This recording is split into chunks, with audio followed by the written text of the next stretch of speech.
أعوذ بالله من الشيطان الرجيم. بسم الله الرحمن الرحيم. وأقم الصلاة طرفي النهار وزلفا من الليل إن الحسنات يذهبن السيئات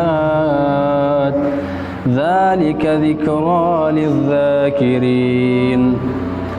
واصبر فإن الله لا يضيع أجر المحسنين.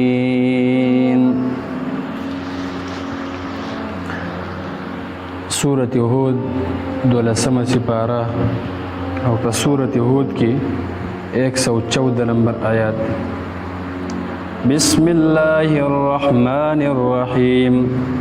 واقم الصلاة او پابندی کو د مانځه طرفي النهار په دوارو طرفونو د ورځو کې وزلفا من الليل او په اولنو ساعتونو کې د شپې نه ان الحسنات یقینا نیک عملنا یذهبن السیئات بوزي بدولرا ذلك ذکرى للذاکرین دا نصیحت دی د پاره د نصیحت اخیستونکو.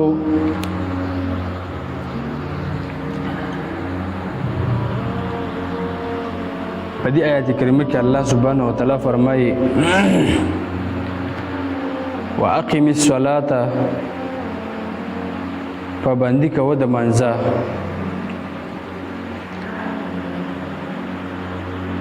مخکینی آیت کې دا خبره تیره شوه ولا ترکنوا الى الذين ظلموا فتمسكم النار. الله وی ظالمانو ته مایل کیږي او که تاسو ظالمانو ته مایل شئ نو فتمسكم النار ان اور به تاسو وسوځئ.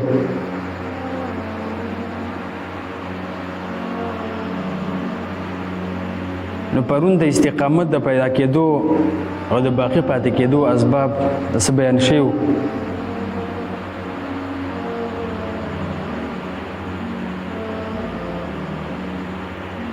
استقامت او دین چې خرابېږي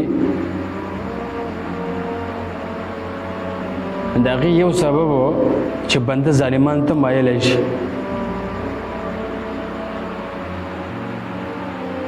نو باید کې غرض د ظالمانو د کافرانو نه براءت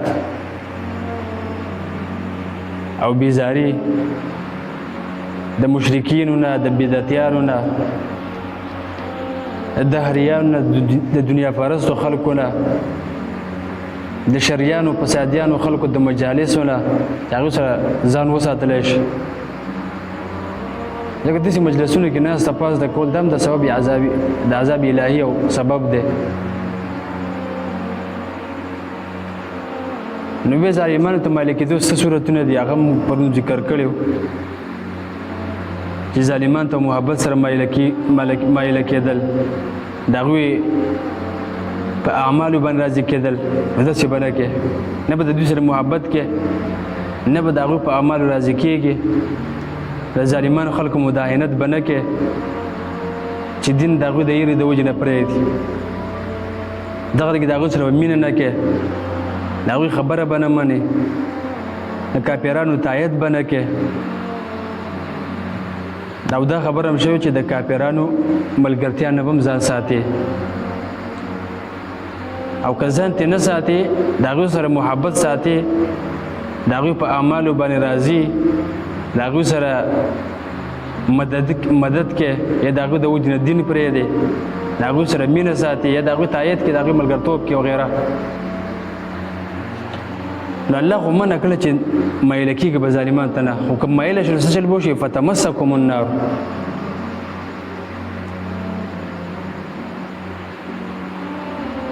هغوی ته د مایله کېدو سبب هغه د اور سوځېدل چې الله رب العالمین په دې سره دغه انسان اور کې سوځوي. نو علما وایي چې دا سزا بیا د هغه چا دپاره ده چې هغه ظالمانو ته مایل شي. نو د ظالم سړي به څومره لویه سزا چې هغه په خلکو باندې ظلمونه کوي دا خو ظالمانو ته مایله کېدل دي. بهرحال بل سبب الله رب العالمین هغه دا ذکر کړی د استقامت چې واقم الصلاه د مونځ پابندي کول.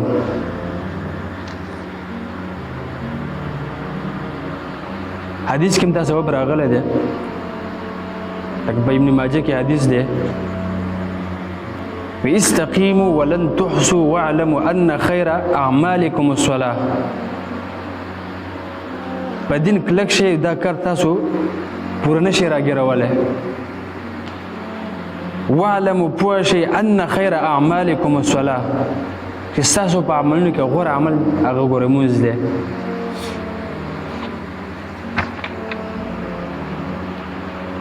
الله تعالی فرمایي واقم الصلاه فبندي کوه د مانځه طرفي النهار په دوانو طرفونو د ورځو کې وزلفا من الليل په ولنو ساعتونو کې د شپې نه.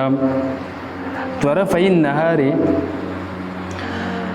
دې دوانو طرفونو مراد سحر او د ماخذګر وخت مراد د سحر او مازیګر دا مزونه مراد.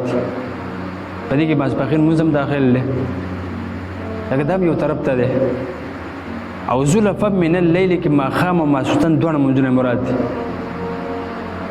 نو پنځه مونځونه په دې آیات کریمه کې راغلل سحر ماسپخین مازیګر ماښام ماسخوتن. الله وایي د مونځ پابندي کوه د پنځه وخته. او دا زلفن دا جمع د دې جمع زلفتن ده دا هغه وختونه ته ویل کېږي چې یو بل ته نږدې نور چې پټ شي نو ماښام دی او چې شفق پټ شي نو ماسخوتن دی یو بل ته نږدې دی.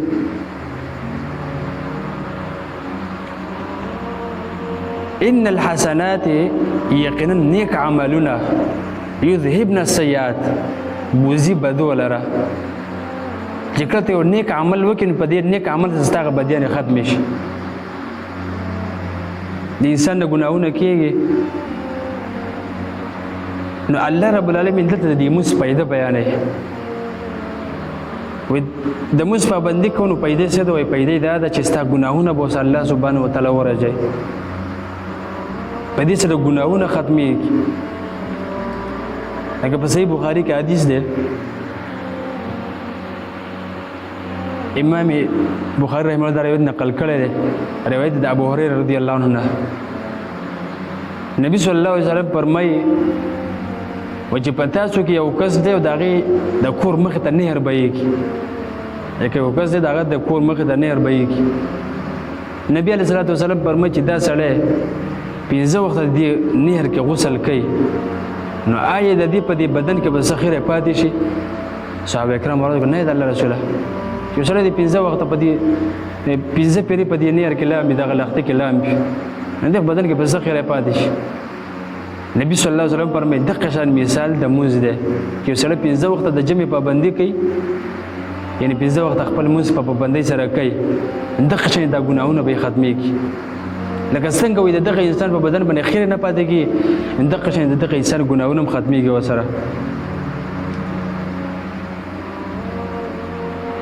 دغه په مسند احمد کې روایت دی د علي بن ابي طالب رضی الله عنه روایت کړی وایي کله چې یو مؤمن ګناه نه د یو مؤمن نه یو ګناه وشي او دې اودس وکړي او د هغې نه وروسته 2 رکعاته لمونځ وکړي نو د هغه ګناهونه په دې سره معاف کېږي.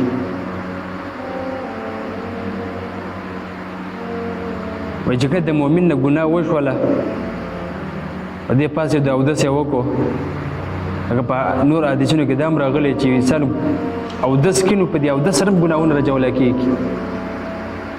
وی لاسونه د ګناه کوي د هغه ورجولی شي مخ نه د ګناه شوې ده سترګو نه دې شوې ده انسان د بدن تر دې چې وایي د دې خپو په نوکانو سره نبي اسلام فرمایي چې دا ګناهونه ورجولی شي ختم شي د اودس په وجه باندې. او بیا چې پاسې یو 2 رکعاته لمونځ وکړي نو بیا نور هم څه ګناهونه ورجولی شي. او بعضې روایتونو کې دا هم راغلی که د انسان ګناهونه نه وي کړي نو په دې سره درجات اوچت شي. د دې آیت په شان نزول کې امام بخاري رحمه الله او امام مسلم رحمه الله نور روایتونه هم ذکر دي. د عبدالله بن مسعود رضی الله عنه روایت نقل کړی دی یو سړی نبي علیه صلات وسلام ته راغلی د الله رسوله وایي ما د ښار په مضافاتو کې د یوې ښځې علاج کولو، وایي ما د هغې سره بغیر د نزدېکت نه یعنې ما نه ګناه وشوه، نزدېکت مې ورسره نه دی خو دا چې ګناه رانه وشوله، مطلب ما د هغې نه کوږی واخېسته. لکه بعضې روایتونو کې د هغې صراحت راغلی دی، وی انی اصبت حدا فاقب فی کتاب الله. نبی علیه الصلاة والسلام ته چې وایي ته په ما باندې د الله رب العالمین حد قایم که، ځکه ما نه ګناه شوې ده، یعنې حد را باندې قایم که. نبی علیه الصلاة والسلام غلی شو. په دې کې د مانځه وخت راغی، نبی علیه الصلاة والسلام مانځه ته ودرېده، صحابه کرام ودرېده، مونځ وشو.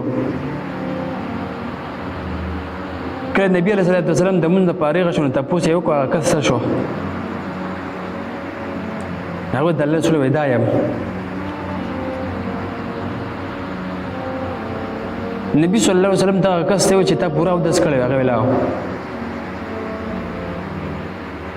وایي موږ سره دې مونځ وکړو هغه ویل او بیا ورته نبي صلی الله علیه وسلم دا آیت کریمه تلاوت کو واقم الصلاة طرفي النهار وزلفا من الليل ان الحسنات يذهبن السيئات. الله تعالی فرمایي چې د مونځ پابندي کوو په دوه طرفونو د ورځې کې او په اولنو ساعتونو د شپې کې. وی ان الحسنات يذهبن السيئات، یقینا نیک عملونه بوزي بدو لره، یعنی بد عمل دې کړی دی نو دا مونځ دې وکړو دا ولا کفاره شو، دا ګناهونه دې ورجولی شو.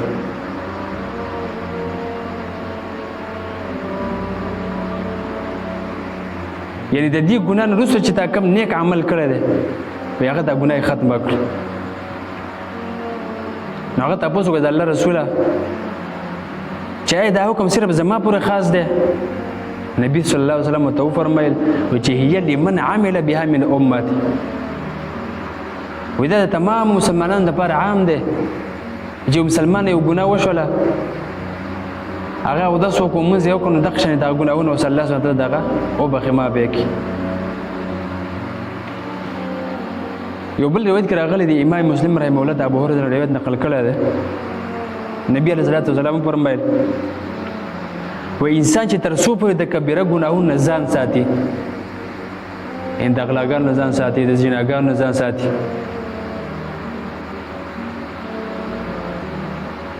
یعنې څومره چې لوی ګناهونه د هغه نه ځان ساتي، نبي علیه الصلاة والسلام فرمایي چې د هغه د هر دوه مونځونو نه ترمنځ د هغه ګناهونو کفاره جوړېږي. لکه مثلا سهار مونځ تا وکړو، د سهار مونځ نه ول تر ماسپښینه پورې تر څومره ګناهونه شوي دا دغه مونځ هغه دپاره کفاره شو، ستا ګناهونه ورجولی شو. د ماسپښین نه وله مازدیګره پورې، مازدیګر نه وله ماښامه پورې، او ماښام نه وله تر ماسخوتنه پورې، ماسخوتنه وله تر سهاره پورې، یعنې دې په مابین کې څومره ګناهونه کېږي او دا مونځ دی کوم د دغه ګناهونو دپاره کفاره شو.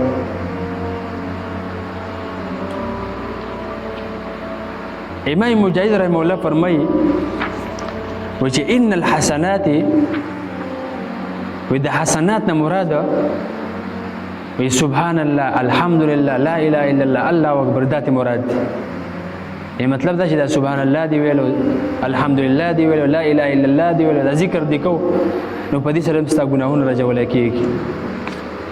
ځکه الله تعالی فرمایي ان الحسنات یذهبن السیئات، نیک عملونه بوزي بدو لره، یعنې نیک عمل دی وکړو نو بدۍ دې ختم شي.